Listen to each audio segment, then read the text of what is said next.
Fort കൊച്ചിയിൽ കാറിനുള്ളിൽ നിന്നും കണ്ടെത്തിയ അജ്ഞാത മൃതദേഹം തിരിച്ചറിഞ്ഞു. ഫോർട്ട് കൊച്ചി സ്വദേശിയായ വി ബെന്നിയെയാണ് ദുരൂഹ സാഹചര്യത്തിൽ മരണപ്പെട്ട നിലയിൽ കണ്ടെത്തിയത്.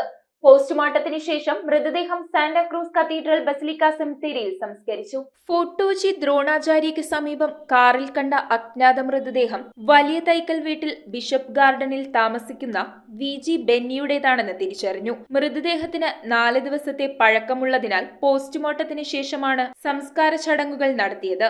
ഇദ്ദേഹത്തിന് മാനസികമായ അസ്വസ്ഥത ഉണ്ടായിരുന്നുവെന്നാണ് പറയപ്പെടുന്നത്. സാന്റാക്രൂസ് കത്തീഡ്രൽ ബസിലിക്ക സെമിത്തേരിയിലായിരുന്നു സംസ്കാര ചടങ്ങുകൾ. News bureau, Kochi. കുട്ടികൾക്ക് ഗുണനിലവാരമുള്ള വിദ്യാഭ്യാസമാണോ നിങ്ങൾ ആഗ്രഹിക്കുന്നത്? എങ്കിൽ ധൈര്യമായി തിരഞ്ഞെടുക്കാം Aroor Grace English medium school. അരൂരിന്റെ ഹൃദയഭാഗത്ത് സ്ഥിതി ചെയ്യുന്ന വിദ്യാലയത്തിൽ നൂതനമായ സൗകര്യങ്ങളാണ് കുട്ടികൾക്കായി ഒരുക്കിയിരിക്കുന്നത്. കൂടാതെ CBSE സിലബസ് അനുസരിച്ചുള്ള പാഠ്യപദ്ധതിയും. കൂടുതൽ വിവരങ്ങൾക്കായി 6238443261 എന്നീ നമ്പറിൽ ബന്ധപ്പെടുക.